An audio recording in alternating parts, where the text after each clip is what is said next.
Andrew Miller, Shane Black from Hook'emHeadlines.com. We're coming back at y'all today with our Texas-Kansas preview. We got Monday Mayhem action for the second consecutive week for a will be a top 10 battle. We'll see what happens when the AP poll comes out tomorrow, if there's any movement there for each team. I'd assume that Texas moves up. But yeah, I'm excited for this matchup because this is an opportunity for Texas to be able to make it through the kind of most difficult 4-game stretch of the season that we've been talking about ad nauseum for the last week or so. They can make it through the stretch with a record of 3-1 if they manage to beat Kansas tomorrow.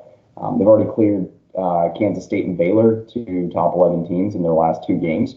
And so this is also an opportunity to move the winning streak to 3 games. But, I mean, I'd be dumb to say that Allen Fieldhouse is ever an easy place to win. So Texas will definitely have its work cut out for them. But, I think that this is a winnable game, just if not for the reason that Kansas has had trouble closing out really any conference opponent at Allen Fieldhouse. What are some of your thoughts headed into it? Yeah, excited. It's a big opportunity anytime you go into fog. I mean, you mentioned it. We've been talking about this 4-game stretch. To already have 2 wins in your pocket, I think is going to allow this Texas team to kind of free up and really just go after it and leave it all out on the floor in Lawrence. If you're coming into this game having lost 3 in a row, I think you're a little more tight and maybe don't play as well. But what I saw last week, starting to really find confidence watching this Texas team. I mentioned it to you and a couple other contributors at Hook'emHeadlines.com, but I think there's no reason to doubt this Texas team anymore. I mean, they prove it week in and week out on the road inside Moody Center, beating some of the best teams in the country.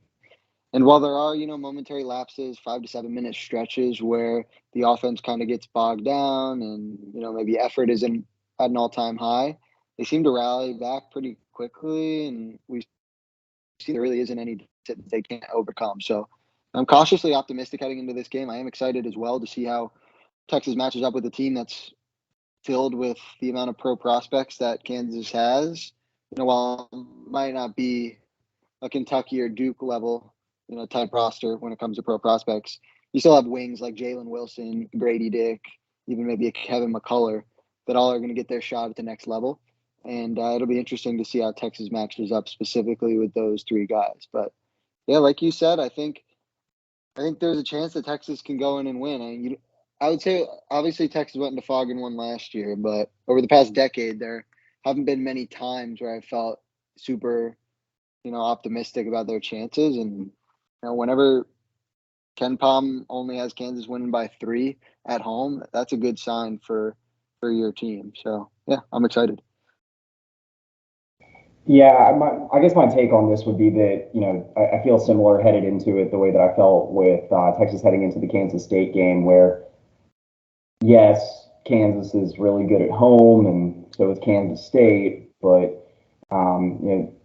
these 2 teams aren't like, I don't know, maybe like Iowa State in the sense that you really don't want to go and play them on their home court. And it's just, and where like for a team like Iowa State, it's such a drastic difference what they look like between their performance at home and on the road.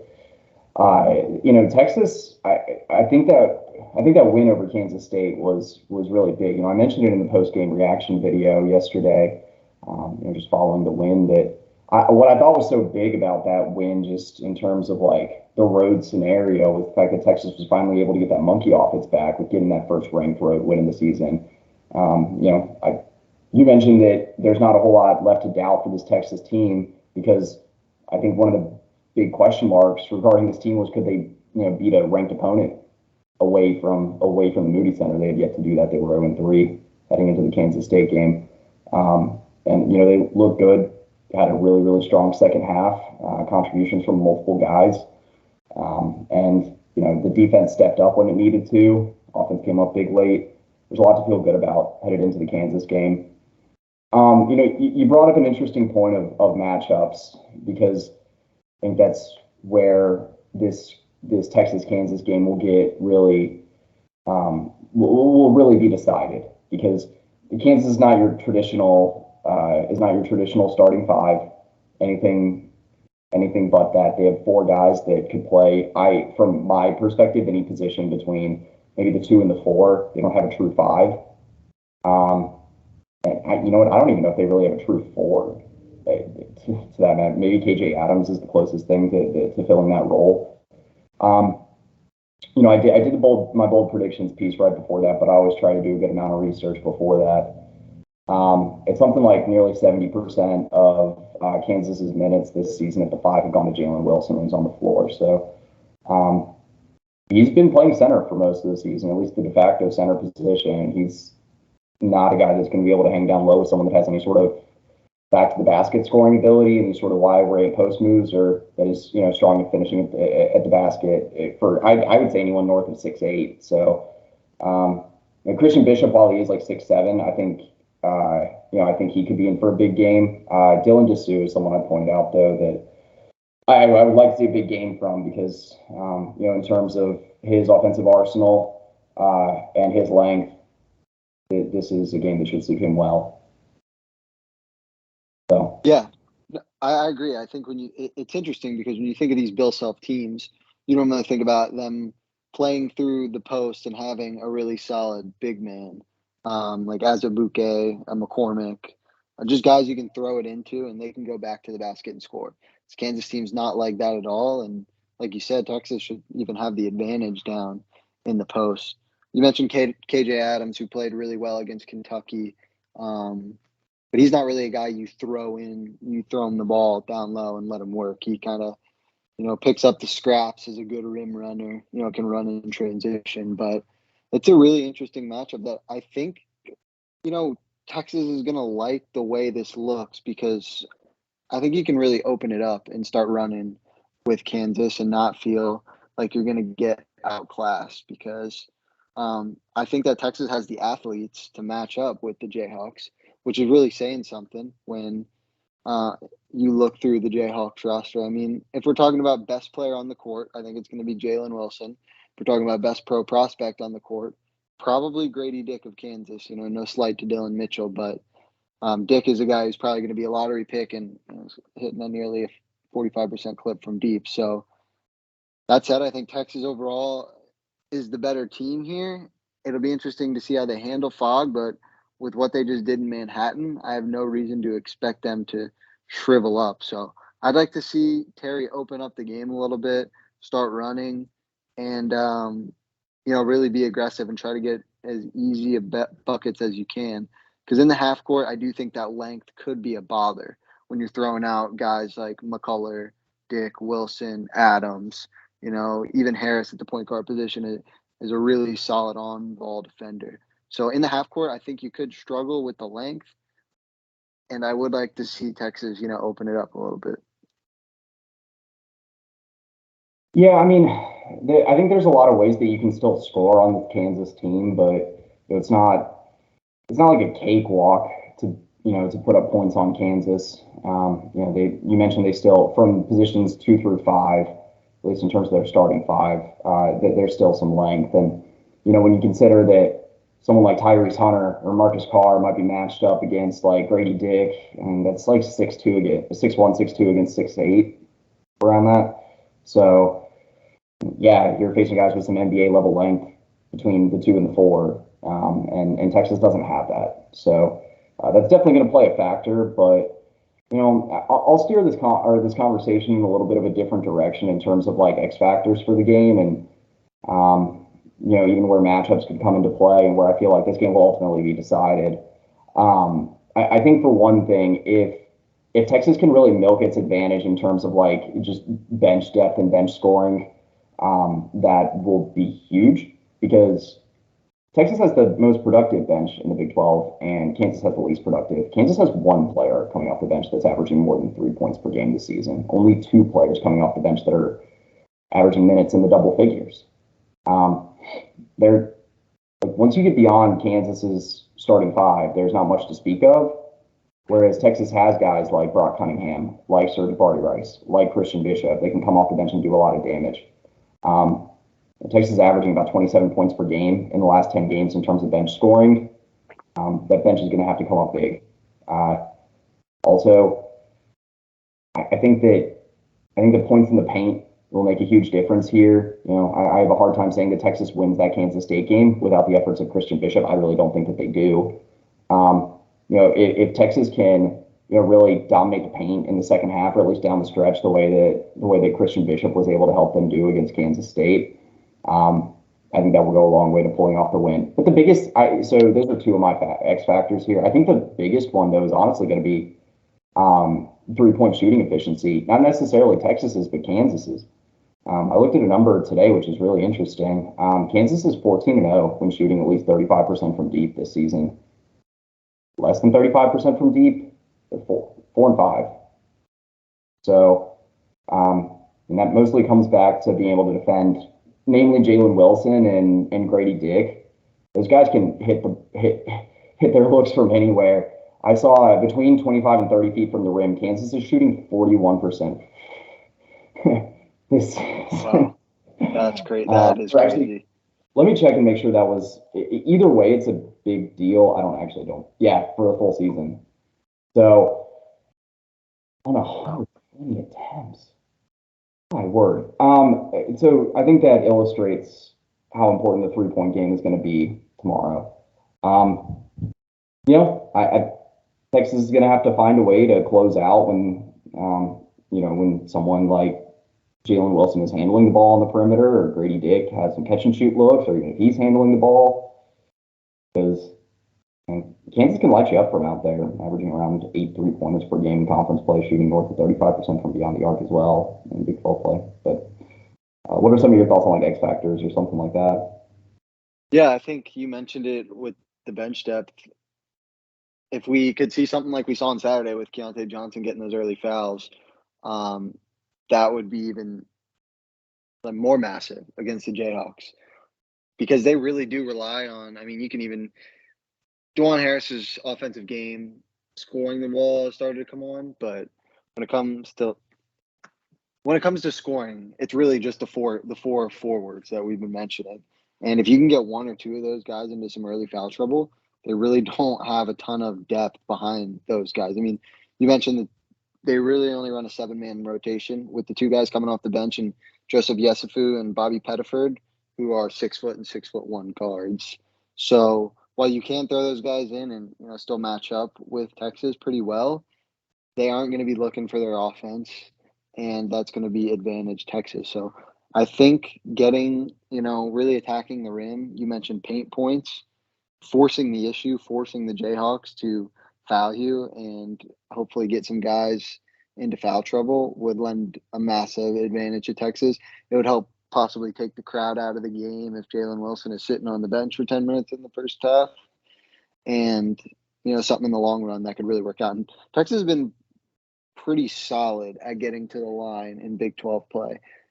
That really hasn't been a complaint of mine. The aggressiveness has been there.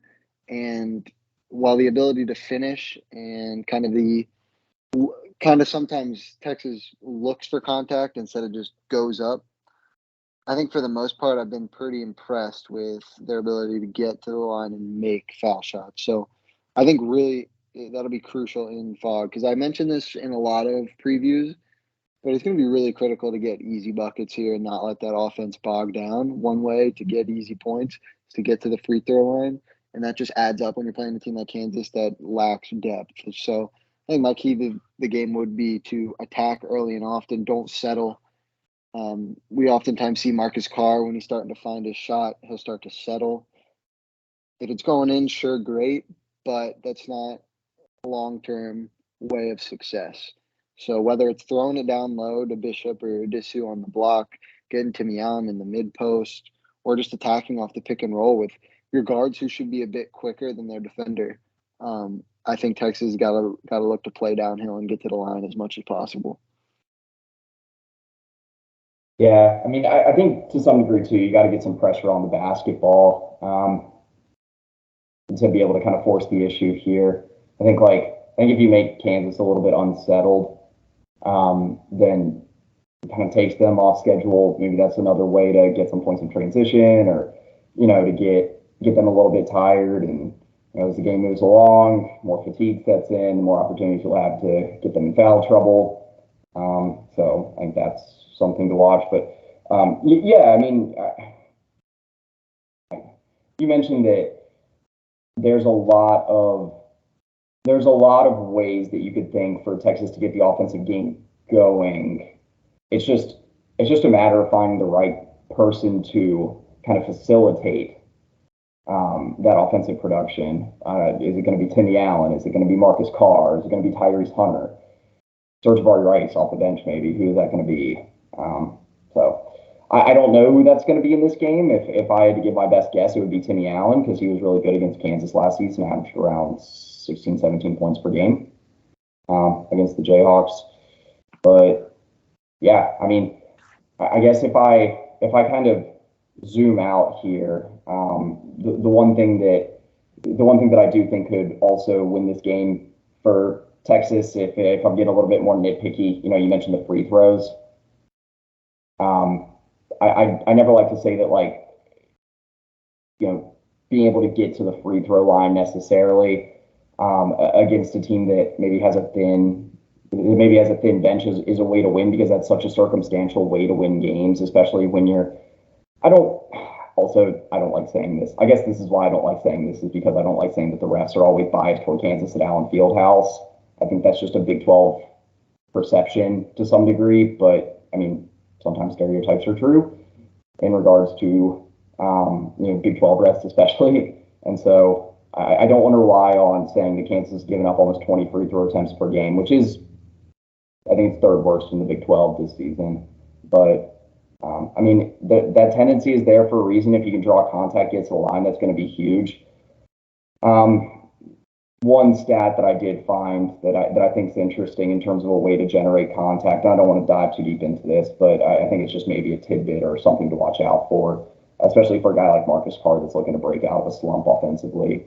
Would be being able to really drive the lane and get to the line. Kansas doesn't handle contact in the paint super well, and again, that's just obviously because of a lack of rim protection. Um, they're like in the 29th percentile in the country this season in terms of being able to defend layups at the rim. So often sending players to the free throw line. So Texas, again, you need to initiate contact here, press the issue, put the pressure on Kansas. That's what a team like Iowa State did. That's what a team like TCU did when they had that super impressive win against the Jayhawks in Allen Fieldhouse earlier this year. Because I don't think it's a super reliable game plan to say, oh, Kansas is, letting up 20 free throw attempts per game. We're going to get to the line 20 times and knock down 17 of them, and that'll keep us in it. Or to say, oh, TCU put up 83 while holding Kansas to 60 now in Fieldhouse. They must not be that good there. I think those are going to be misconceptions that don't age very well, and I don't think those are things you can rely on in this one. But like I said, there's a multitude of ways that Texas can create offense here. There's no doubt about that. The last thing I'll mention in terms of looking into Kansas and their play style, they play a lot of two-man game. It's not necessarily ISO, even though it might look like that on film sometimes. It's a lot of two-man game. It's a lot of what might look like pick and pop, but it's mostly working the offense from the outside in, if anything. And then there's a good amount of pick and roll. About 20% of their possessions result in pick and roll plays. So it's pretty far above the Big 12 average. So in terms of play style, those are going to be a couple things to watch. But do you have anything else about Kansas or Texas or this matchup? Yeah, I would just say to go into Fog and get a win, it's going to take a complete team effort. So I think you're going to need a knockdown three from Brock here and there. You're going to need 10 plus off the bench from Jabari Rice. You're going to need Arterio Morris to come in for 10 minutes and give at least a strong defensive effort. Hopefully you can find the hoop a couple times as well, but it's not going to be one player that's going to get it done. It needs to be a whole team win. And I mean, under Rodney Terry, Texas has functioned very well as a unit. So I'm excited to watch this team, and this is a real big opportunity to grow in confidence because you get this win, then you host West Virginia on Saturday. You can stack those two wins. That's 4 in a row. You might be looking at a top 3, top 5 team come next Monday. So Texas has a real big opportunity here, not only in the Big 12 race, but the national landscape as well. Yeah, and I will say this before we get into predictions. Obviously, this is a huge opportunity. You want to keep getting as many wins as you can to be able to get as high of a seed as you can in the NCAA tournament. And it's obviously it'd be great to be able to win a Big 12 regular season title, something well within reach for the Longhorns right now. But this won't be easy. I think this is a good time to go ahead and move into predictions. I'll honestly pass it to you because I haven't done my predictions piece yet, so I'm still kind of formulating that in my head.